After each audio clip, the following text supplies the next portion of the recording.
মুহূর্তে নজর রাখতেই হচ্ছে বঙ্গযুদ্ধের দমদার দ্বিতীয় দফা। সকাল 7টা ভোট গ্রহণ শুরু। বিভিন্ন কেন্দ্রের দিকে আমরা নজর রাখবো। এই যে 142টা আসন, এই 142টা আসন খুব গুরুত্বপূর্ণ, কারণ সেকেন্ড ফেজ, প্রথম ফেজ শান্তিপূর্ণ, দ্বিতীয় ফেজে ঠিক কি হয় অবশ্যই সেদিকে আমাদের নজর থাকবে। ভোট গ্রহণ শুরু হয়ে গেছে এবং আমরা জেলায় জেলায় বিভিন্ন বুথে বুথে কি দেখতে পাচ্ছি, লম্বা লাইন ভোটারদের। সেখানে একটু শহর কলকাতার দিকে এবার আমরা নজর রাখার চেষ্টা করি। শহর কলকাতায় কটি বিধানসভা আসন, শহর কলকাতায় ঠিক কি ছবি রয়েছে অবশ্যই সেগুলো তো আপনাদের জানাবো, কিন্তু এই শহর কলকাতার কথা যদি বলি তাহলে সেখানে মোট 11টা আসন। 2021-এ কি হয়েছিল, এই 11টা আসনই তৃণমূলের দখলে ছিল এবং 2024-এ 9টি আসন তৃণমূলের দখলে ছিল, 2টি আসন বিজেপির। 2021-এ কিন্তু বিজেপি সেখানে খাতা খুলতেই পারেনি।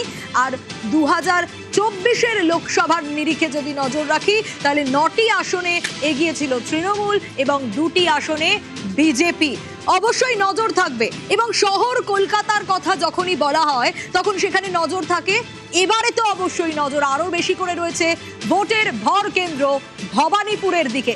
ভবানীপুরের দিকে নজর রাখতেই হবে, একেবারে যুযুধান দুই পক্ষ। ভবানীপুরে এই মুহূর্তে আবির আমার সঙ্গে রয়েছে।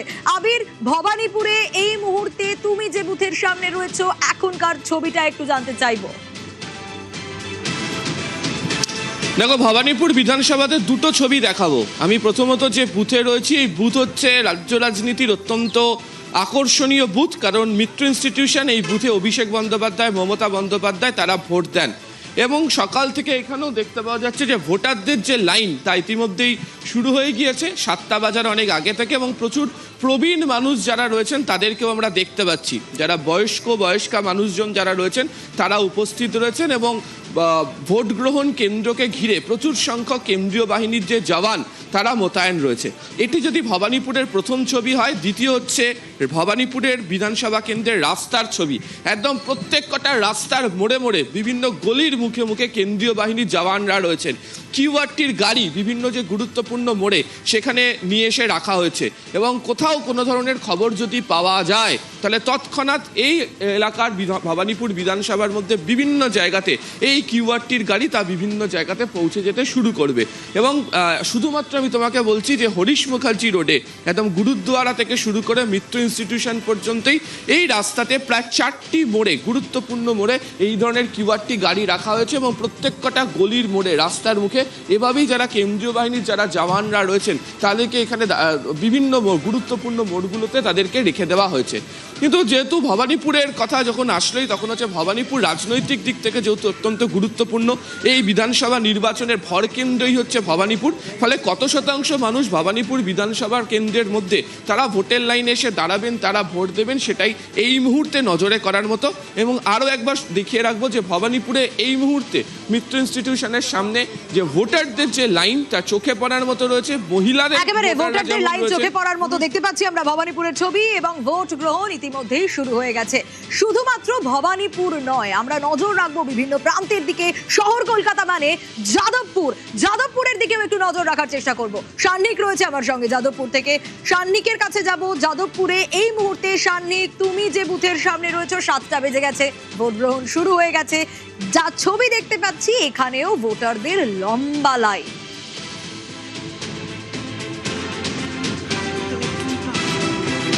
একেবারে এই মুহূর্তে যাদবপুরের বুধেরহাট এলাকায় আমি রয়েছি, 109 নম্বর ওয়ার্ড। সেই জায়গাতে সকাল থেকেই এই বুথের কথা যদি বলি, এই ভোট গ্রহণ কেন্দ্রে মোট 4টি বুথ, যার মধ্যে মোট ভোটার সংখ্যা প্রায় 2700-র কাছাকাছি। এবং তার মধ্যে সকাল থেকে 7টায় সবে মাত্র আমরা দেখতে পাচ্ছি ভোট গ্রহণ পর্ব শুরু হলো। আর তখনই তুমি বাইরের লাইনের ছবিটা যদি দেখো, লম্বা লাইন বর্তমানে কিন্তু রয়েছে ভোট গ্রহণ কেন্দ্রে। কেন্দ্রীয় নিরাপত্তার একেবারে আঁটোসাঁটো নিরাপত্তা, গতকাল থেকেই সেই ছবি এই গোটা এলাকায় নজরে পড়েছে। এর পাশাপাশি যারা ভোটাররা তারা সকাল থেকে আসছেন, বাইরের অংশে বিএলওরা যেমন রয়েছেন তারা জানিয়ে দিচ্ছেন কোন পার্টে তাদের ভোট রয়েছে, কোন জায়গায় তারা দাঁড়াবেন, সেই মতো করে লাইন একেবারে সেট করা হচ্ছে। এবং সেই মতোই লম্বা লাইন বর্তমানে যাদবপুর বিধানসভা কেন্দ্রের এই ভোট গ্রহণ কেন্দ্রে। একদিকে ওয়েবকাস্টিং এর পর্ব সেটাও যেমন শুরু হয়েছে, আঁটোসাঁটো নিরাপত্তার মধ্যেই কিন্তু ভোট গ্রহণ শুরু হয়ে গিয়েছে ইতিমধ্যেই। এবং ত্রিমুখী লড়াই যেটার কথা বলা হচ্ছিল, বিকাশ রঞ্জন ভট্টাচার্য একদিকে, দেবব্রত মজুমদার অন্যদিকে সর্বরী, তার পাশাপাশি এই যে ভোট গ্রহণ পর্ব যেটা নিয়ে প্রত্যেকের নজর ছিল, সেইখানে কিন্তু যাদবপুর বিধানসভা কেন্দ্রেরও হাড্ডাহাড্ডি লড়াই বর্তমানে শুরু হয়েছে। আমরা দেখতে পাচ্ছি কেন্দ্রীয় নিরাপত্তার দায়িত্বে থাকা জওয়ানরা তারাও গোটা ভোট গ্রহণ পর্ব সামলাচ্ছেন এবং সেখানে এক এক করে ভোটারদেরকে তাদের সচিত্র পরিচয়পত্র দেখে ভেতরে প্রবেশ করানো হচ্ছে। ওয়েবকাস্টিং এর ক্যামেরা রয়েছে, প্রত্যেকটা জিনিসে পুঙ্খানুপুঙ্খভাবে নজর রাখা হচ্ছে নির্বাচন কমিশনের তরফে, এবং যারা ভোটাররা আসছেন তাদের যাতে কোনো রকম সমস্যা না হয় তার জন্য বাইরের অংশে, ভোট গ্রহণ কেন্দ্রের বাইরের অংশে, যেরকম অন্যান্য ভোট গ্রহণ কেন্দ্র আমরা যে ছবি দেখছি, বিএলওদেরকেও কিন্তু বসিয়ে রাখা হয়েছে। অর্থাৎ এইভাবেই বর্তমানে ভোট গ্রহণ পর্ব যাদবপুর বিধানসভা কেন্দ্রে একেবারে শুরু অবশ্যই হয়েছে। নজর থাকবে আমাদের সান্নিক, বিভিন্ন প্রান্তের দিকে আমরা নজর রাখছি। আমরা নজর রাখবো আরো বেশ কয়েকটা গুরুত্বপূর্ণ কেন্দ্র রয়েছে। আচ্ছা, হারোয়ার কথা বলতেই হয়, তার কারণ হারোয়া বিধানসভা কেন্দ্র খুব ইম্পর্টেন্ট একটা আসন, এবং এই হারোয়া বিধানসভা কেন্দ্রেও এবারে ভোট পার্সেন্টেজ কত পড়ে, কি কি ফ্যাক্টর, এগুলো বড়ভাবে কাজ করবে তা বলার অপেক্ষা রাখে না।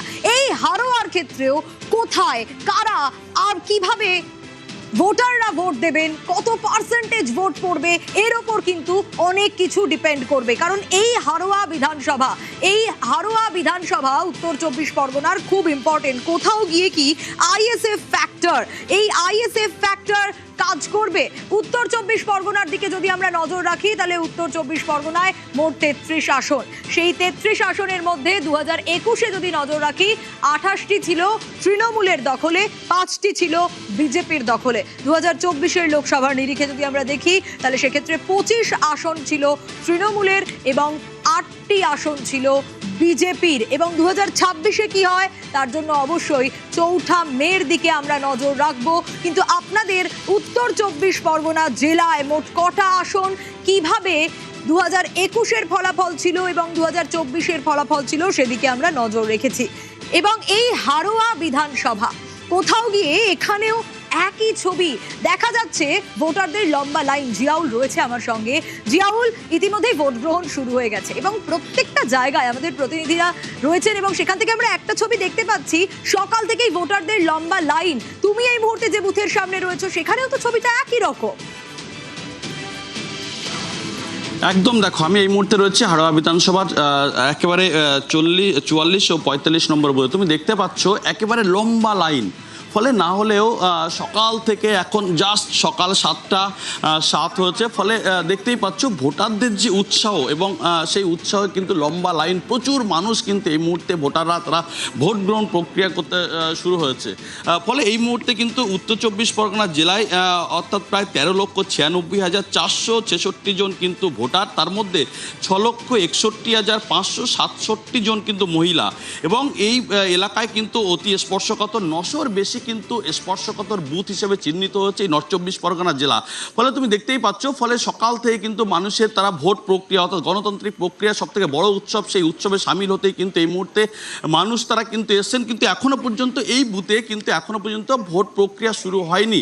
ফলে তুমি দেখতেই পাচ্ছ প্রচুর মানুষ কিন্তু সকাল থেকে রয়েছেন, এবং সব থেকে বড় জিনিস যে কেন্দ্রীয় বাহিনী জওয়ান তারা কিন্তু একেবারে ঘিরে রেখেছে। ফলে 100 মিটারের মধ্যে কোনো জমায়েত থেকে শুরু করে কাউকে কিন্তু ঢুকতে দেওয়া হচ্ছে না। ফলে তুমি বুঝতেই পারছো প্রচুর মানুষ কিন্তু তারা সকাল থেকে একেবারে ভোরের আলো ফোটার সঙ্গে সঙ্গে কিন্তু তারা এসে লম্বা লাইন দিয়েছেন।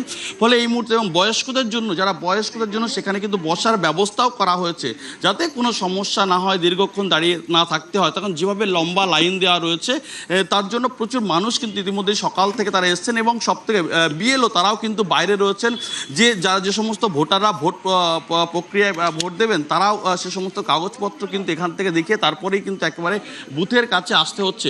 ফলে যত সময় যাচ্ছে ততই কিন্তু ভোটারদের লম্বা লাইন, একেবারে ভোটারদের লম্বা লাইন। সবে ঘড়ির কাঁটায় সকাল 7টা। বেশ, অবশ্যই নজর থাকবে জিয়াউল। এবং যে বিষয়টা বলতেই হবে, এখনো পর্যন্ত যে ছবিগুলো আমরা দেখতে পাচ্ছি, আমাদের দর্শকরাও নিশ্চয়ই খেয়াল করছেন যে প্রত্যেকটা বুথেই আমরা দেখছি মহিলাদের লম্বা লাইন সকাল থেকে, এবং কোথাও গিয়ে পুরুষদের থেকে মহিলাদের লম্বা লাইন বেশি বিভিন্ন ক্ষেত্রে।